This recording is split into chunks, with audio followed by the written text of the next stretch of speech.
Hi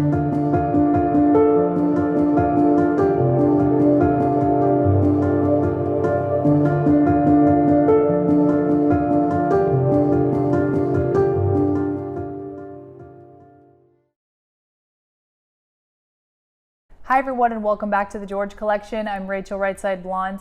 Today I'm going to bring you the editor's letter from June and July of 1996 written by John Kennedy Jr. Here we go. If, as someone once said, there are two kinds of people in the world, those with children and those without, it's a distinction rarely made in recent political oratory. The two most overused words in this tumultuous political season may very well be children and never more than a conjunction away its companion word, future. After all, an appeal to an emerging generation can inspire a sense of optimism that the everyday legislative grind rarely does. And no office holder will stay one for long without giving voters some hope that their children will have it better than they do. But as George looked around America, we found that in many communities the future looks threatening. With juvenile crime rates at an all-time high, state and local governments are stiffening penal laws and fining parents whose kids violate newly enacted public curfews. Kiddie consumers determine what we see in the movies and on television, and what we can't see on the internet. As that veteran chronicler Bret Easton Ellis writes, the tables have turned, and children are increasingly dictating the lives of their parents. This month we also explore the politics of persuasion and find that pulling strings has its own rewards. With a book on the '96 election due out in June, Bob Woodward maintains his role as an agenda setter in American politics by convincing absolutely everyone from presidential aides to Senate staffers to tell him everything. We travel to South Florida to investigate the hidden world of brothers Alfie and Pepe Fangel, kings of one of the country's most profitable sugar empires, as they fight to thwart a national effort to make the sugar industry pay for the environmental havoc critics say it has wreaked in the Everglades. Of course, it helps if you and your brother give generously to both Clinton's and Dole's campaigns, and if your yacht is made available to political high rollers. But you need only look at our cover to see Demi Moore, who in the movie Striptease plays a stripper engaged in the world's oldest form of lobbying, reveal the real greatness behind George Washington. I really like this cover. It seems very symbolic. It's got Demi Moore holding a puppet of George Washington and she's pulling the strings. We've got the Washington Monument in the background. My one question is, who is Demi Moore supposed to be representing? It's a good question. Speaking of children and future, we are excited to announce that we have a new children's magazine called George Jr.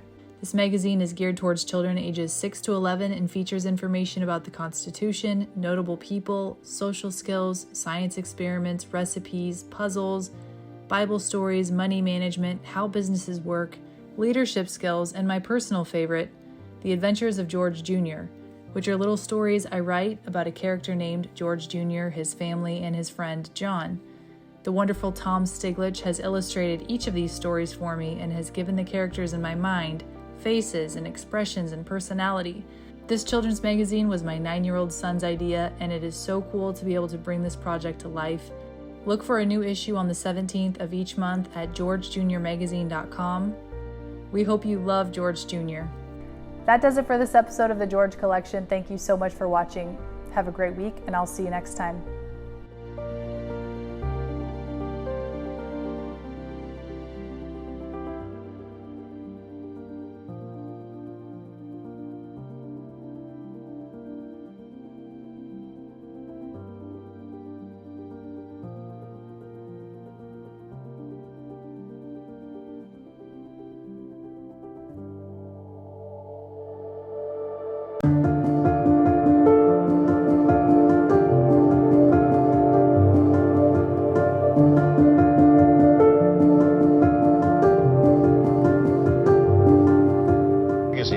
George, which is a hoot of a magazine. I thought you were a lawyer. I was. What happened? Well, we decided, actually taking a cue from folks like yourself and you around the 1992 election, that there was an opportunity here to change the definition of a political magazine. Certainly the way Americans were accessing information about politics and politicians was changing. Candidates were appearing on late night talk shows, on talk radio, on sitcoms, And there was a kind of a leveling process, and while the rest of media clearly had caught up with that, we felt that political magazines per se hadn't. Your mother was a hell of an editor at Doubleday. That's what I hear. Would she have liked George? I think she would have.